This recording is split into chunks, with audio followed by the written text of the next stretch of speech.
Yo, what's up guys? Welcome back to another video on Horror Tower Defense. It's been a while since we've been back, but we're finally here.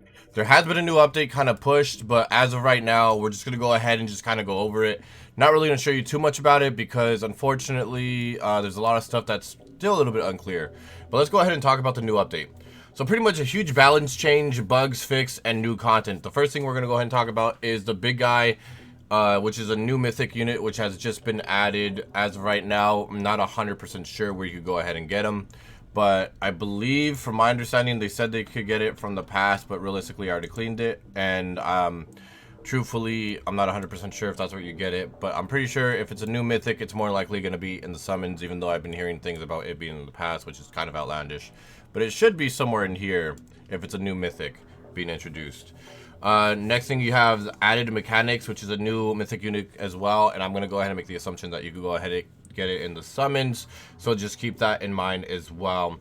And there's also two new traits that have been added. There is I don't even know how to say that, Valiant, I think it is, and we're going to go ahead and see if we could actually see it here if it shows up.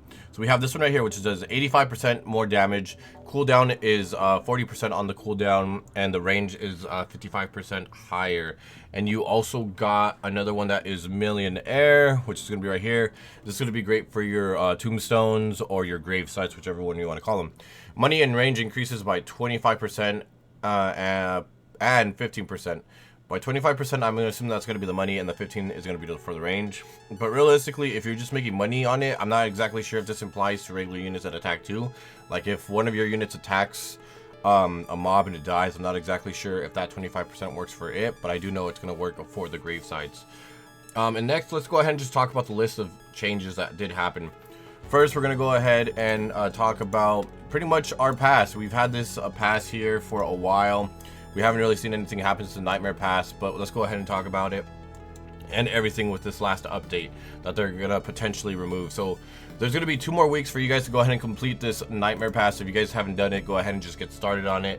They're going to go ahead and move Skeleton King, Boogie, and the Old One's status on the maps to a new area. They fixed Boogie's, the Old One, Evil Scientist, and the Pumpkin King having no limit for placement. So they're going to go ahead and, well, they already fixed it. When it comes to the placements, I'm going to go ahead and make the assumption that Boogie is going to be 1, Pumpkin King, since it's a mythic, is going to be like 2 or 3 at max. And this is just me kind of like basing off of other ones as well. Evil Scientist might take like maybe 4, but yeah. Next, we're going to go ahead and talk about Boogie's and the Pumpkin King's ability to move. That can cause crashing and lagging for some people, and this is mainly going to be on the consoles and the mobile. I understand from PC don't really have that big of an issue, but console players and mobile players do have that, so the lag should go ahead and stop. Fix Demon Boy, Demon of the Abyss, Young He, puppets not having a unit hitbox or having an oversized hitbox. So pretty much when you guys go into the game, for example, sometimes you'll place a unit, and the next unit you have to place super far away. That's pretty much what it's go ahead and entailing. Fixed units missing hits a target in range. Let's see, we got fixed units zone logic, so it's more accurate. Fixed small latencies issues with placement, upgrading, and selling units. They also fixed issues with units that do fire damage, which is probably gonna just be like 2. Change reroll menu, rotating every time you reroll. Close quest for maintenance, which is going to be here. Fortunately, it is closed. Can't really use that. And also, here's another big thing. Changing trading requirements from level 5 to level 15. Realistically, there's a lot of people that have been making multiple accounts to try to go ahead and get as many things as they possibly can. Move it to 1 account, so that's pretty much what they're trying to go ahead and stop. The new cap for levels as well is going to move from 225 to 250. They also added some new visuals to VIP and clans overhead, which I'm not exactly 100% sure what they did yet. I guess this is it. Visuals, I'm not exactly sure what it is. Can't exactly see anything, but yeah, not 100% sure what that is, so I can't really go over that. I do apologize, but it says overhead, so I'm going to assume it's just going to be this part, but realistically I don't see a big difference from the last time I played this. Added new bundles and categories in the shop, and pretty much the bundles are going to be right here. Click on here, and if you go down the categories, just click on the top and just scroll. You'll be able to see all the bundles there.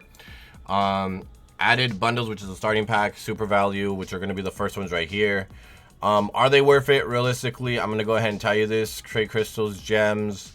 I don't know. I feel like, personally, for me, that wouldn't be the greatest thing. However, if you are trying to like speed run the game and try to get to a higher level, this might go ahead and be for you. Add a new tile system. Won't be usable until after this update. So pretty much once the pass shuts down, once all of the Nightmare Before Christmas stuff disappears, then it'll go ahead and be activated. And they added 2 times reward weekends for every weekend, from my understanding, until they go ahead and say otherwise. And complete overhaul of the overhead UI, so keep that in mind. Let's see, they also updated the unit placement code. Should feel smoother now, and updated unit deletion code, which is also going to be something that's going to be smoother. Unfortunately, that's pretty much all we got right now. This update is just pretty much saying like, hey, season pass is going to be over. Go ahead and try to knock it out before it goes ahead and disappears. And just a lot of like big updates to our Nightmare Before Christmas stuff. Realistically, aside from like the couple things that they added, the 4 new things, there's not really much more to say. Anyways, guys, thank you so much for watching. Really do appreciate it. I'll see you guys in the next one. Till then, take care.